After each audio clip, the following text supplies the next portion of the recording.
Ranking এ পিছিয়ে রয়েছে তাদের বিরুদ্ধে রেফারি খুব পক্ষপাতমূলক ভাবে বাঁশি বাজাচ্ছেন, সেটা এই প্রযুক্তির যুগে সেটা হওয়াটা কোনো মতেই সম্ভব না। আচ্ছা, আজকে আর্জেন্টিনার যেহেতু খেলা ছিল আমরা জানি, গতকাল এবং এখন অবশ্য গতকাল বলতে হবে, দুঃখিত।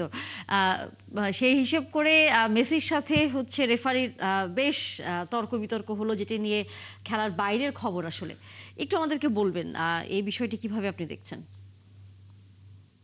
এটা আমার কাছে মনে হচ্ছে না যেটা বাড়তি কোনো উত্তেজনা যোগাচ্ছে এটা, কারণ মাঠের ম্যাচে চলাকালীন সময়ে নিজের যে কিছু বিষয় থাকে সেটা কিন্তু একটু জোর করে হয়তো রেফারির কাছ থেকে একটা ফাউল আদায় করা অথবা একটা ফ্রি কিক আদায় করার একটা বিষয় থাকে, সেখানে হয়তো মেসি সেই চেষ্টাটুকু করেছিলেন এবং রেফারি তখন তাকে মানে জানিয়ে দিয়েছিলেন যে আমার সাথে মানে বিহেভ ইয়োরসেলফ, জাস্ট এই কথাটা আমরা যেটা দেখেছি যে যেভাবে এসেছে যে রেসপেক্ট করে আমাকে কথা বলবে, তখন মেসিও বলেছেন যে হ্যাঁ আমাকেও রেসপেক্ট করে কথা বলবে। এটা আমার মনে হয় যে বাড়তি কোনো বিষয় না, এটা সাধারণত হয়েই থাকে এটা। যেটা তারকা খেলোয়াড়রা সাধারণত নিজেদের পক্ষে কোনো সিদ্ধান্ত যেন যায় সে কারণে একটু বাড়তি চাপ হয়তো তৈরি করে থাকেন রেফারিদের উপর, এবং রেফারিরাও জানেন যে এই ধরনের একটা চাপ আসতে থাকে এবং সেই চাপটা কিভাবে মোকাবেলা করতে হবে, then no is better than anyone. So আমার কাছে মনে হচ্ছে যে রেফারিং এখন পর্যন্ত এই বিশ্বকাপে যা হয়েছে, অনেকে হয়তো এই যে বিশ্বকাপের আগে যে কিছু ফুটবলের নিয়ম কানুন কিছুটা বদল হয়েছে, ফাউলের বিষয় নিয়ম কানুন বদল হয়েছে এবং ভিএআর যেটা নতুন চালু হয়েছে, আপনার এই ভিডিও অ্যাসিস্ট্যান্ট রেফারি যে বিষয়টা, সেটার কারণে হয়তো যে কিছু নিয়ম কানুনে কিছুটা বদল এসেছে সেটা সম্পর্কে অনেকে জানেন না বলে হয়তো তারা মনে করছেন যে রেফারি বোধহয় পক্ষপাতমূলক কোনো আচরণ করছেন, বাঁশি বাজাচ্ছেন।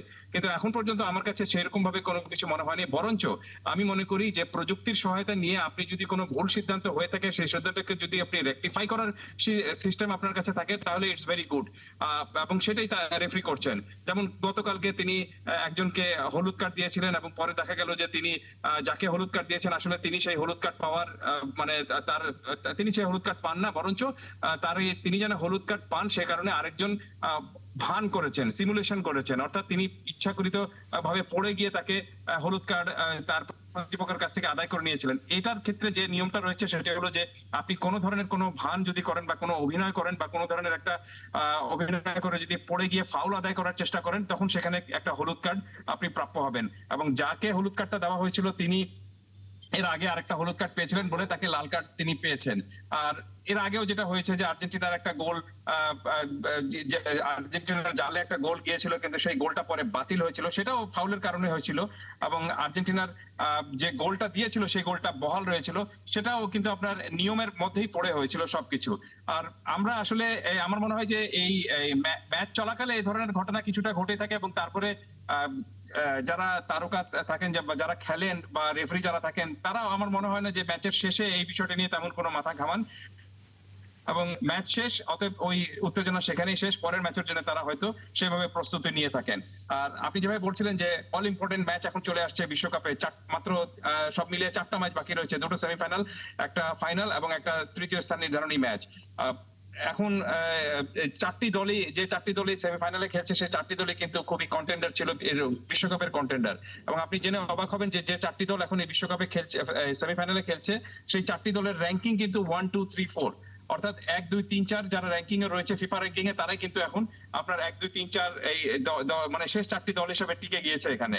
এটাই প্রমাণ করছে যে তারা এই বিশ্বকাপে যে খেলতে এসেছে বা এই পর্যায়ে যে রয়েছে তারা তাদের যোগ্যতা অনুযায়ী খেলতে এসেছে এখন পর্যন্ত।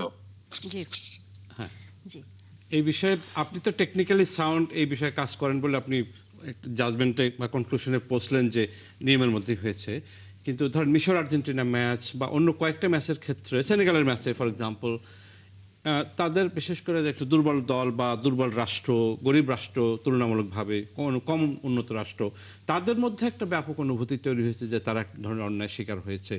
এই যে এক ধরনের ফিফার ক্ষেত্রে আমি বলবো ইটস এ পিয়ার ডিজাস্টার, মানুষ কিন্তু সংক্ষুব্ধ হয়েছে, সেটার কিভাবে বিশ্লেষণ করেন আপনি? না, আমার মনে হয় যে এখানে রেফারি যখন সিদ্ধান্ত নেন তখন সেখানে কে গরিব রাষ্ট্র, কে আফ্রিকান রাষ্ট্র, কে মুসলিম রাষ্ট্র আর কে নন মুসলিম রাষ্ট্র সেটা তাদের বিবেচনায় থাকে না। তারা তখন শুধুমাত্র সেটা ফুটবলের নিয়মের মধ্যে পড়ছে কিনা, এবং সেটা যদি পড়ে থাকে তাহলে সেটা যে কারো বিরুদ্ধে কিন্তু তারা সেই বাঁশিটা বাজিয়ে থাকেন। বাট প্রবলেমটা হলো আমাদের এখানে যে আপনি যখনই সিদ্ধান্ত আপনার পক্ষে যাবে না, আপনি যে দলকে সাপোর্ট করছেন সেই দলের পক্ষে যদি না যায় তখন মনে হবে যে রেফারি বোধহয় পক্ষপাতমূলক আচরণ করছেন, অথবা আর্জেন্টিনা বোধহয় রেফারিকে বা ফিফাকে আর্থিকভাবে ঘুষ দিয়ে ফেলেছে বলেছে এবং এই কারণে এই সিদ্ধান্তটুকু তাদের পক্ষে আসছে, অথবা ফিফা আর্জেন্টিনাকে বাড়তি সুযোগ সুবিধা দিচ্ছে।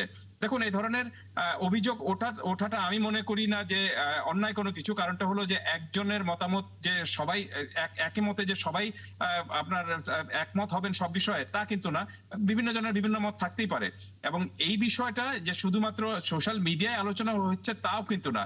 এটা কিন্তু প্রেস কনফারেন্সে আর্জেন্টিনার কোচকে শুনতে হয়েছে, গতকালকে আর্জেন্টিনার আরেকজন খেলোয়াড়কেও শুনতে হয়েছিল, এবং তারা এইভাবে আমি ঠিক যেরকম ভাবে জবাবটুকু দিচ্ছি তারা ঠিক সেইরকম ভাবে সেটা বলেছেন যে তাদের কাজটুকু হলো খেলা, এবং মাঠের সেই খেলাটুকু ছাড়া তারা অন্য কোনো চিন্তা করছেন না। এবং এই খেলা নিয়ে বা রেফারির কোনো সিদ্ধান্ত নিয়ে কেউ যদি অন্যভাবে ভিন্ন মত প্রকাশ করে তাহলে সেই মত দেওয়ার অধিকারটুকু তার রয়েছে, সেটা তো তারা চেঞ্জ করতে পারেন না। তবে আমি যতদূর দেখেছি বা যা দেখেছি এখন পর্যন্ত আমার কাছে মনে হয়নি যে কোনো একটা দলকে বা কোনো একটা আপনার অর্থনৈতিকভাবে পিছিয়ে পড়া দল অথবা আপনার আফ্রিকান নেশন অথবা অন্য কোনো দেশ রয়েছে যারা আপনি র্যাঙ্কিং এ পিছিয়ে রয়েছে তাদের বিরুদ্ধে রেফারি খুব পক্ষপাতমূলক ভাবে বাঁশি বাজাচ্ছেন।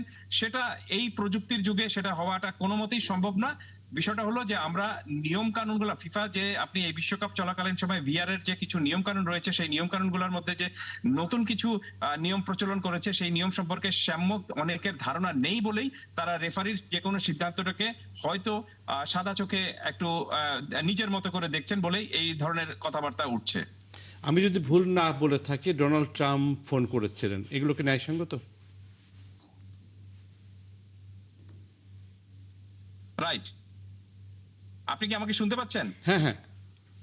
আচ্ছা, হ্যাঁ, আপনি একেবারে পারফেক্ট একটা যুক্তি দিয়েছেন। সেটা ধরেন আপনি ডোনাল্ড ট্রাম্প যে কাজটুকু করেছেন সেটাও আমি মনে করি যে সেটা রেফারিদের বিষয় না, সেটা ফিফার যে দুর্বলতা রয়েছে, প্রশাসনিক দুর্বলতা রয়েছে সেটা কিন্তু ফুটে উঠেছে। দেখুন, একজন লাল কার্ড পেলে যে তিনি পরের ম্যাচে নিষিদ্ধ হবে নট নেসেসারি কিন্তু সব সময়। তার ওই সেই লাল কার্ডের আপনার শাস্তির পরিমাণ কি হতে পারে সেটা দেখার জন্য কিন্তু ফিফার একটা রেফারিস কমিটি রয়েছে, এবং সেই কমিটি কিন্তু সিদ্ধান্ত নিয়ে থাকে। এবং বলগনার বা আমেরিকার যে আমেরিকার যে অধিনায়ক যে লাল কার্ড পেয়েছিলেন এবং পরের ম্যাচে তাকে আবার খেলার জন্য অনুমতি দিয়েছে ফিফা, সেটাও নতুন কোনো কিছু না। আমি যদি ভুল না করে থাকি তাহলে দেখবেন যে আপনি এই বিশ্বকাপের আগেই আপনার এই ক্রিশ্চিয়ানো রোনালদো পর্তুগালের অধিনায়ক, তিনি একটা লাল কার্ড পেয়েছিলেন। তখন তিনি জাতীয় দলের খেলছিলেন না, তিনি তার ক্লাব দলের হয়ে খেলছিলেন, এবং সেখানে তিনি একটা লাল কার্ড পেয়েছিলেন। বাট সেই শাস্তিটাও ফিফা কিন্তু তার সাসপেন্ডেড ছাত্রী হিসাবে রেখেছিল, এবং এই কারণে তিনি বিশ্বকাপের সব ম্যাচ খেলতে পেরেছিলেন। আমি এই ধরনের ঘটনা ঘটতেই পারে, কিন্তু এখানে সবচেয়ে বড় যে ভুলটা হয়েছে সেটা হলো যে ভুলটা করেছেন কিন্তু আপনার ডোনাল্ড ট্রাম্প নিজেই। তিনি বাড়তি আমরা কিছুক্ষণ আগে আসলে ইরান যুদ্ধ নিয়ে কথা বলছিলাম, তখন আমরা ডোনাল্ড ট্রাম্পেরই নানা ধরনের ভুল ধরছিলাম, খেলাতেও আসলে সেই ভুলটা সেখানে যুক্ত হয়ে গেল। আলোচনা শেষ করতে হচ্ছে এবং কায়সার নিশ্চয়ই আবারও কথা হবে খেলার অন্য কোনো বিষয় নিয়ে। এবং খাজা মাইনুদ্দিন, আপনাকেও ধন্যবাদ। আবারও নিশ্চয়ই ৭১ জানালে আমরা পাবো আপনাকে। দর্শক, আপনারা এতক্ষণ সাথে ছিলেন তার জন্য আপনাদেরও ধন্যবাদ। দেখা হবে আবার।